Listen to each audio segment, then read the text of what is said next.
We do need to make room for women to be lifted up in organizations and feel courageous enough to seek out leadership positions. And when you're intentional about making sure that women and people of color are represented, the quality actually improves. I think everything we do is better when there are diverse opinions.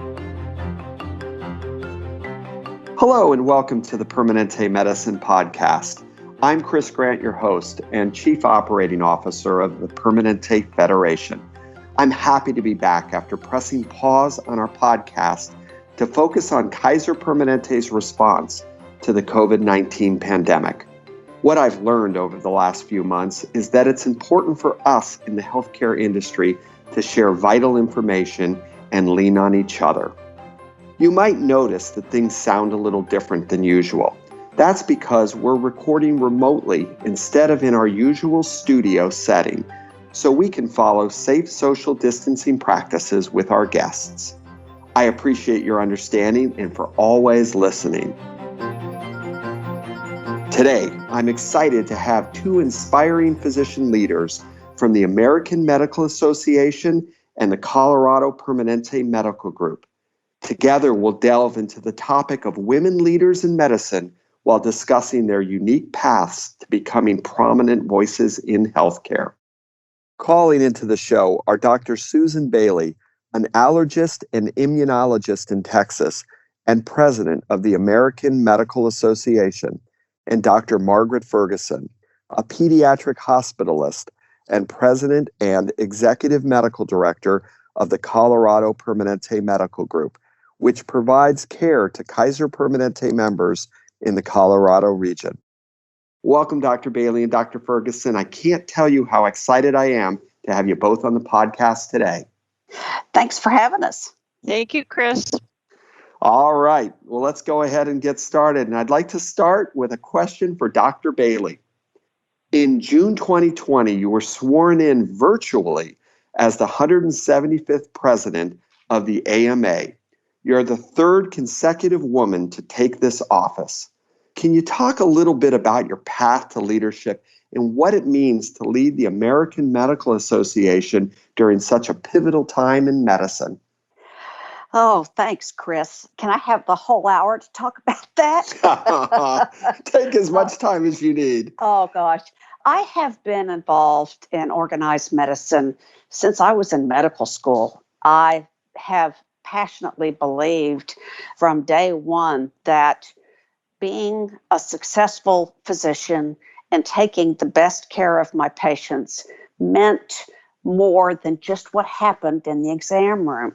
Being exposed to the Texas Medical Association and the American Medical Association early helped me understand the important role of health policy in medical care. And I have been in private practice, the same allergy practice in Fort Worth, Texas, for over 30 years, and have gradually worked my way up through the Texas Medical Association and now the American Medical Association. And I think just being president during a pandemic was certainly not what I had planned. And I was installed in June, and we figured out in March that we were going to have to do things, very differently. Typically, the inauguration of the president is a very fancy black tie gala type event. But I was inaugurated in a studio in front of a camera. My speech was pre-recorded, and so I watched myself get installed over my laptop at my kitchen table. So, if there's any group that understands how carefully thought out plans can be completely derailed by a health emergency, it's physicians. But it's an incredible honor to be president of the AMA, and I really feel like I'm making a difference. We are so appreciative of the role that you're playing in American medicine, and I think we're all adopting to quite different environments. So I can only imagine what it was like to be instilled in this important role virtually, and and to be watching it from your own kitchen table. Dr. Ferguson, let's turn to you. During your 16 years with the Colorado Permanente Medical Group, You have impacted so many lives and built an incredible legacy. Your steady and courageous leadership as executive medical director has helped steer your region through some critical times. Can you tell us a little bit about your own journey and what leadership skills you've learned to be the most critical to your success? Chris, thank you so much. I really appreciate being here today with you. It's an honor to be on with Dr. Bailey. What an incredible path she has taken. My path to being in the role that I'm in now is unusual, fairly circuitous. I was never related to any doctors, didn't really even know any when I was growing up. Went to sign up for an activity in junior high school, and the only thing that was left was being a candy striper at a hospital. So I thought, well, I'll give that a try. And once I was there and learned what it's like to care for people, I was delighted. So I went off to college and got a Bachelor of Science in nursing, and I practiced both bedside and flight nursing for 8 years before I even went to medical school. Grew up in a pediatric intensive care unit as an RN, and therefore went ahead and became a physician, and spent about 24 years at a tertiary care pediatric hospital until a role came open at Kaiser Permanente, Colorado. And that was about 16 years ago, and I never looked back. It's been an absolute delight to get to provide value-based care. I practiced medicine full time, took some administrative roles, and when the role for the Permanente president came open, a woman had never been chosen. And I thought, well, it would be a good idea if they had an opportunity to consider a style different than the usual kind of person who's selected. And I was selected, and that was about 5.5 years ago. And it's interesting across the spectrum of my career. It's really always the same three characteristics that carry me through. The first is really a vulnerability, which I think is disarming to people and can really be a superpower as a leader. The second leadership quality is really just curiosity and to continue to question both yourself and others as to how we can all get better. And then the third is real intentional collaboration. And sometimes it takes a lot of work to work with people who you don't particularly agree with. But those are the three things that have carried me through, and it took all of those years to learn them. Wow, great three core tenets. And I think for any leader in medicine or across a multitude of industries, all really important. And I'm impressed by the circuitous path that you've come along, Dr. Ferguson, to the role that you're in. Let's move to a question for both of you. The road to leadership is often paved with challenges. What were some of the difficulties or maybe even discrimination you faced as a woman leader, and how did you overcome those obstacles? I'd like to start with you, Dr. Bailey.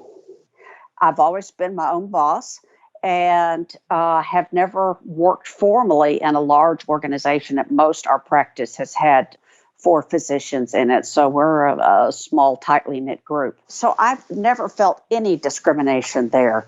And many times because of the era that I came up in, I was the first woman this or the first woman that. Margaret, I'm sure you can identify with that. So, I learned really early to make that a plus and not a minus. So if I faced discrimination, I was too naive to recognize it.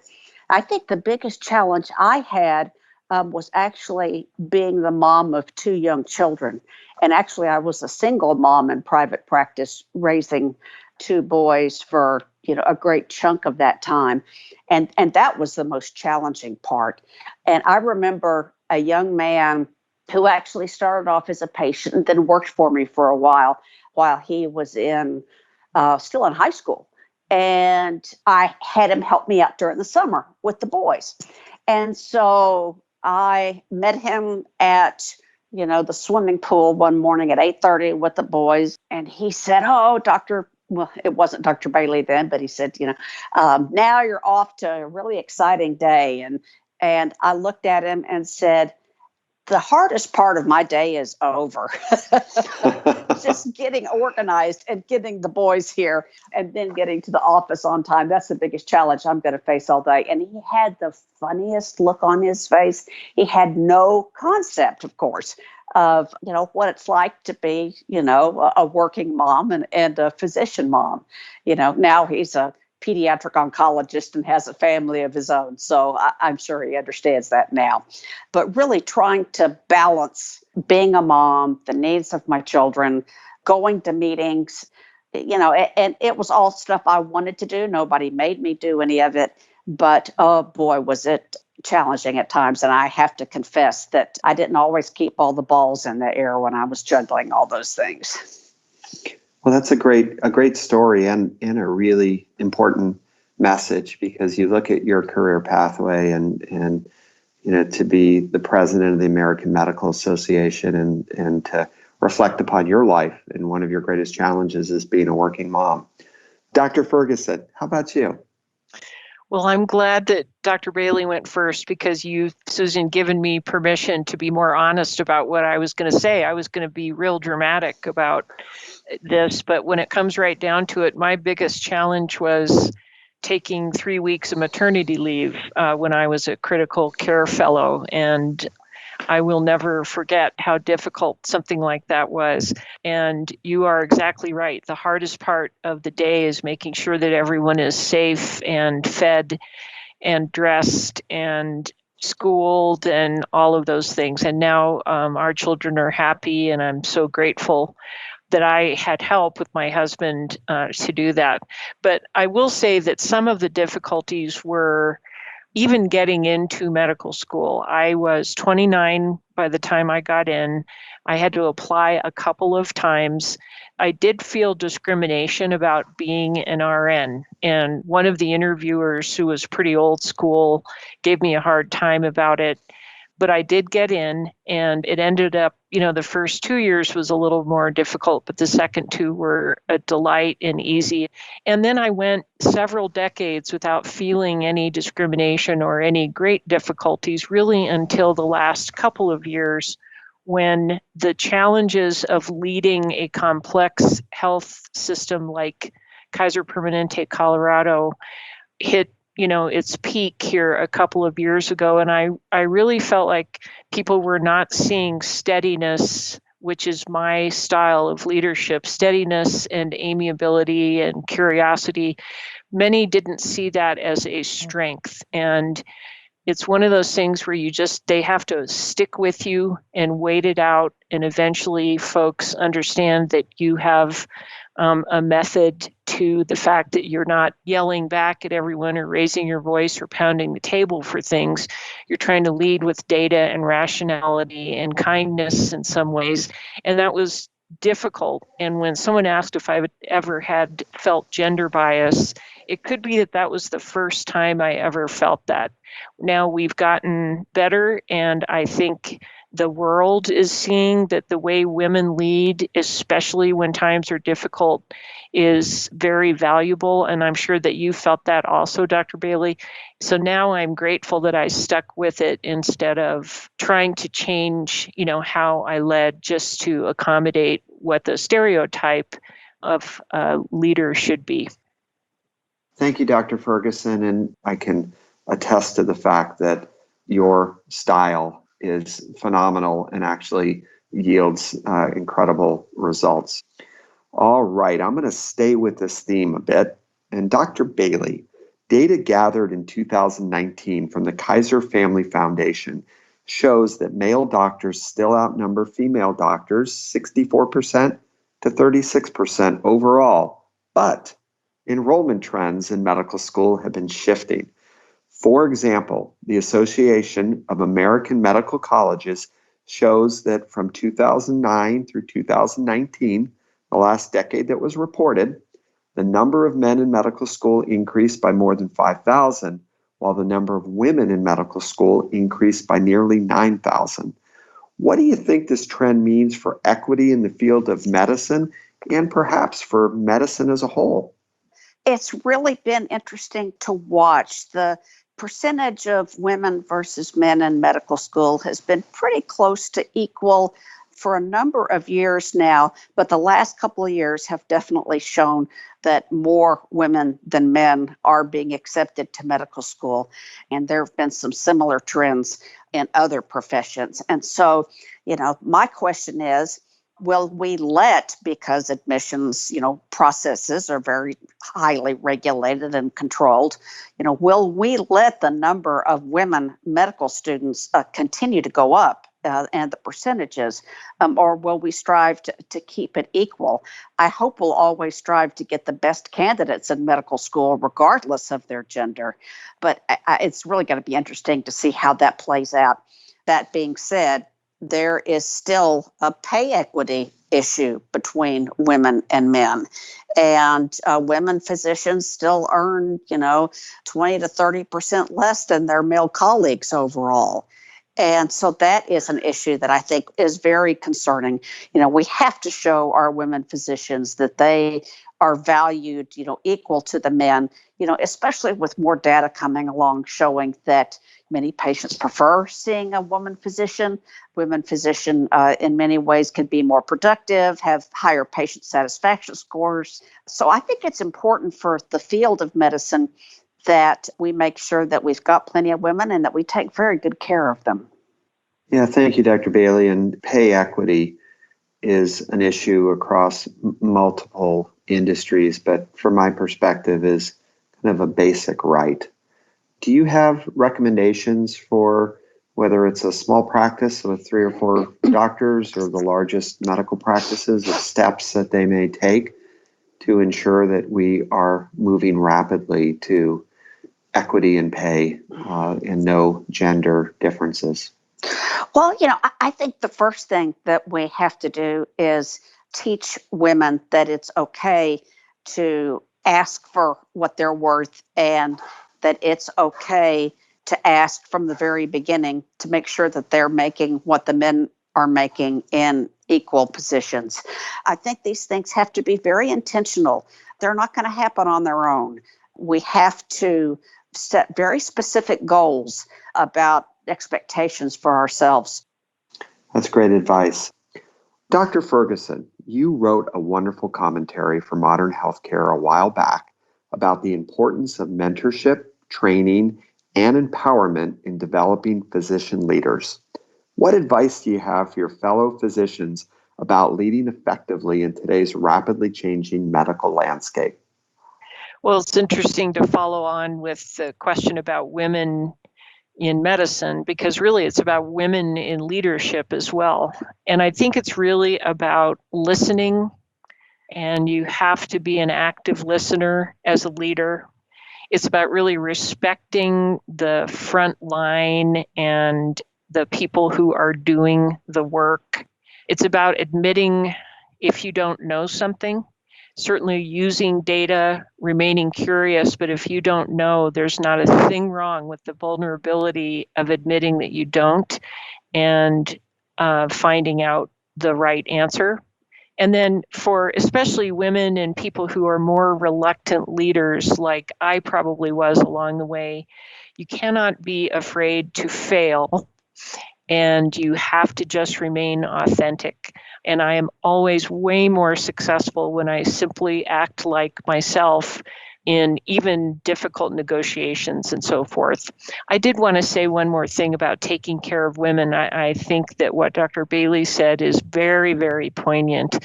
And we do need to make room for women to be lifted up in organizations and feel courageous enough to seek out leadership positions.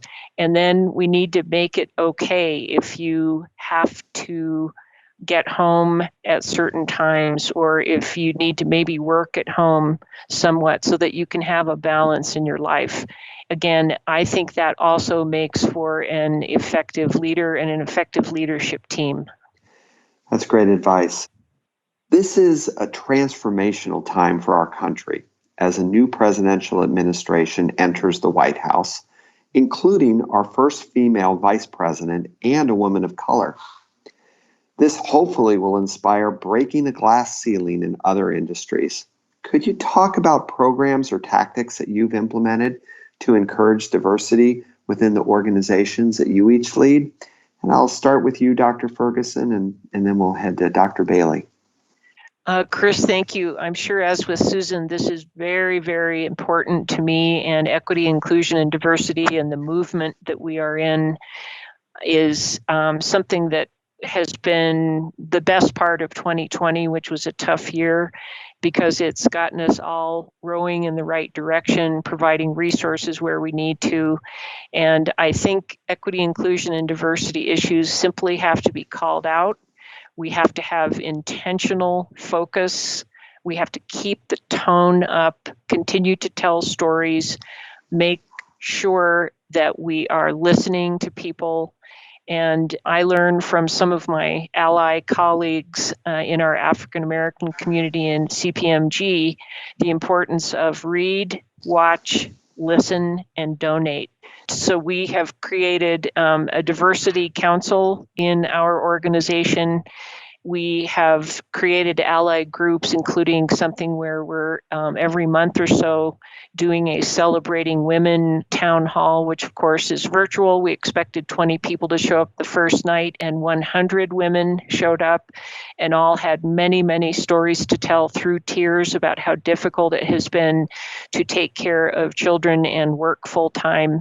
And we have made it our goal, and certainly part of my strategy is to intentionally focus on making equity, inclusion, and diversity oxygen for our company. It's not going to be a department, it's going to permeate through everything. Thank you, Dr. Ferguson. And Dr. Bailey, your thoughts? I agree with Dr. Ferguson that we have to be very intentional about diversity and inclusion.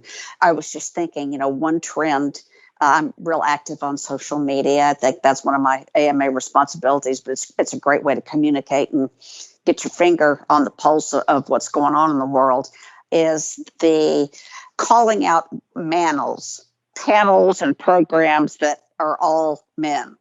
And it's so interesting now to me, even as a woman, how I many times just blindly accepted that, only men were qualified to give this certain program at this meeting, or it just happened that way. And when you're intentional about making sure that women and people of color are represented, the quality actually improves. I think everything we do is better when there are diverse opinions and looking at lots of angles and different ways to do things. One way we have dealt with this in the AMA, of course, this is a volunteer organization.